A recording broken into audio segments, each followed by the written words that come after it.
Salam saudara yang kasih Tuhan, mari kita tunduk kepala kita berdoa. Bapa kami dalam surga, Bapa yang baik yang kami kenal di dalam nama Tuhan Yesus. Sungguh kami mengucap syukur kepada Tuhan, jikalau Tuhan tambah kami satu hari di hari ini, sehingga hari ini kami boleh persembahkan kepada Tuhan, menjadi hari yang berkenan, hari yang berkualitas. Biar hari demi hari Tuhan memberikan kami hikmat dan hati pikiran yang bijaksana, supaya kami boleh mempergunakan sebaik mungkin, memanfaatkan hari-hari, supaya hari itu bermanfaat, memuliakan nama Tuhan, supaya hidup kami menjadi berkat dan menjadi terang dan garam dunia.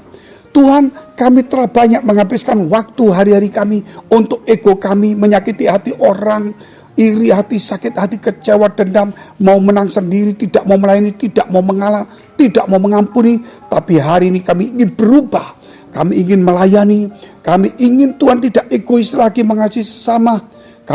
Tuhan ingin belajar untuk mengalah, mengampuni, dan kami percaya bahwa kuasa Tuhan tetap bekerja kepada mereka yang hidup dalam kebenaran, yang mengampuni, yang mengalah.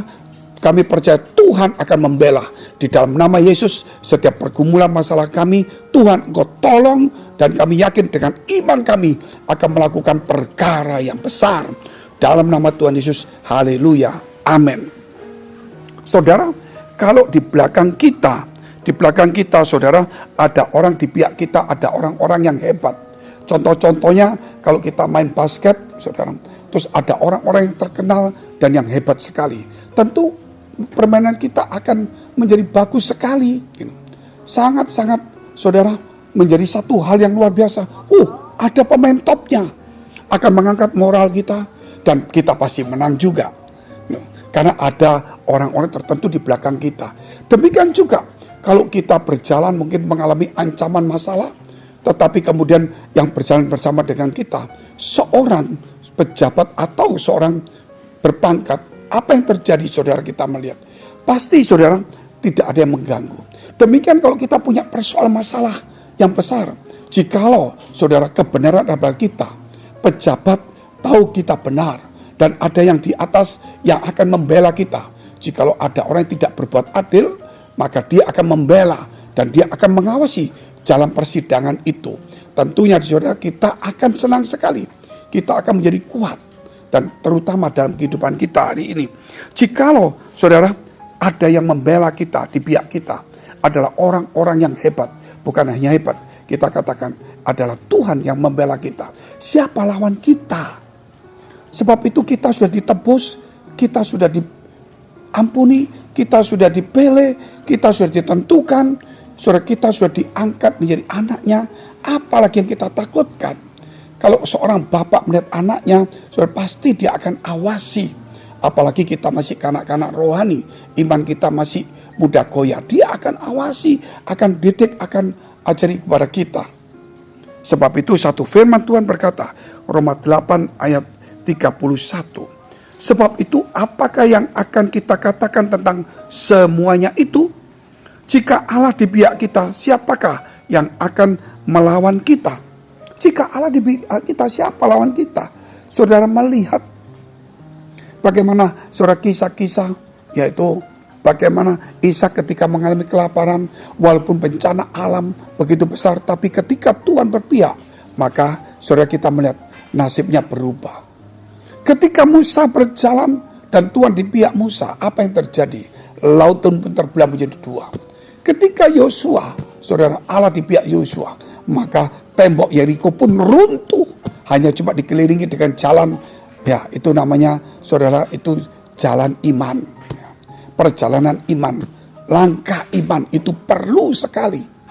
Nah, oleh karena itu saudara, siapa yang takut? Oleh sebab itu hari ini, jangan kau merasa sendiri, jangan kau merasa sepi, jangan kau merasa sedih, tetapi bersukacitalah. Walaupun tidak kelihatan, tetapi penyertaan Roh Tuhan itu ada.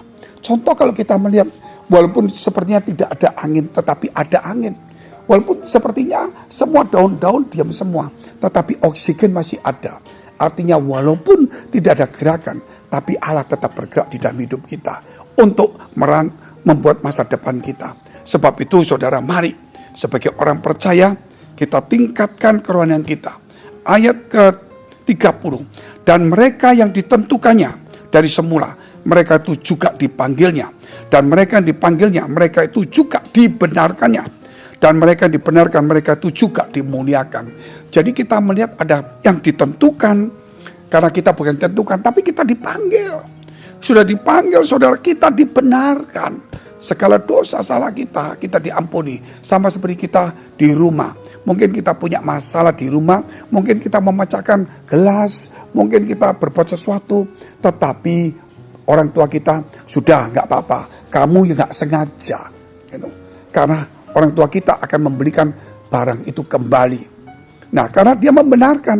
Tetapi kalau itu anak tetangga orang lain, mecahkan, suruh ganti. Tetapi saat itu mungkin nggak boleh main-main lagi. Jadi di sini kita tahu betapa besar dan kasihnya Tuhan itu. Dan mereka dibenarkan itu juga dimuliakan. Inilah saudara, itu ada fase-fase. Setelah kita ditentukan, mungkin 5 tahun, kita kemudian dipanggilnya menjadi pelayan Tuhan. Mungkin prosesnya 5 tahun, kemudian akhirnya kita dibenarkan karena sudah mengerti.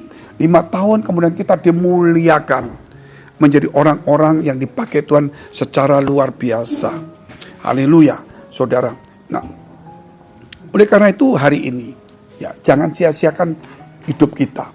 Jangan saudara merasa sendiri, jangan anggap sepi penyertaan Tuhan. Jangan saudara merasa di gereja itu hanya cuman kewajiban atau rutinitas. Jangan mendengar firman dianggap satu cerita kisah. Saudara, kita membuang waktu terlalu banyak untuk baca berita. Kita terlalu banyak buang waktu membaca VA yang gak perlu. Tetapi mengapa kita tidak memberikan sedikit waktu untuk mendengarkan ini dan menyimpan di dalam hati? Sebab firman Tuhan berkata, berbahagialah orang yang mendengar dan memeliharanya.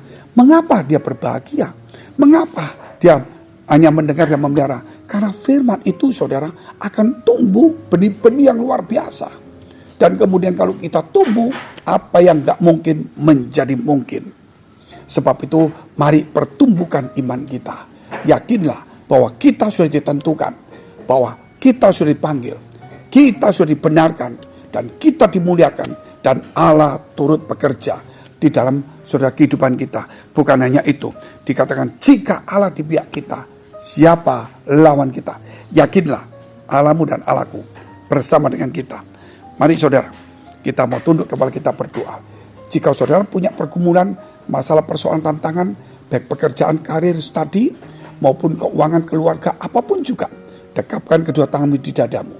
Karena kuasa Tuhan tidak berubah dulu, sekarang, sampai selama-lamanya. Bahkan jika engkau sakit, tumpangkan tangan bagian sakit. Yakinlah namanya di atas segala nama.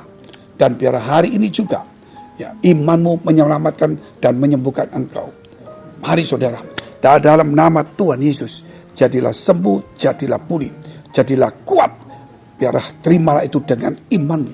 Yakin sumber mujizat itu bukan pada orang lain, tetapi ada pada imanmu dan ada dalam dirimu.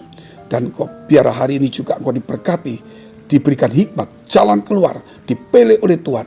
Dan yakinlah kita akan menang bersama dengan Tuhan melakukan perkara besar. Karena Dia akan ada di pihak kita. Maka kita akan menang dalam nama Tuhan Yesus. Haleluya. Amin. Jika saudara masih membutuhkan pelayanan doa dan konseling, silakan hubungi nomor tertera di bawah ini. Tuhan Yesus memberkati.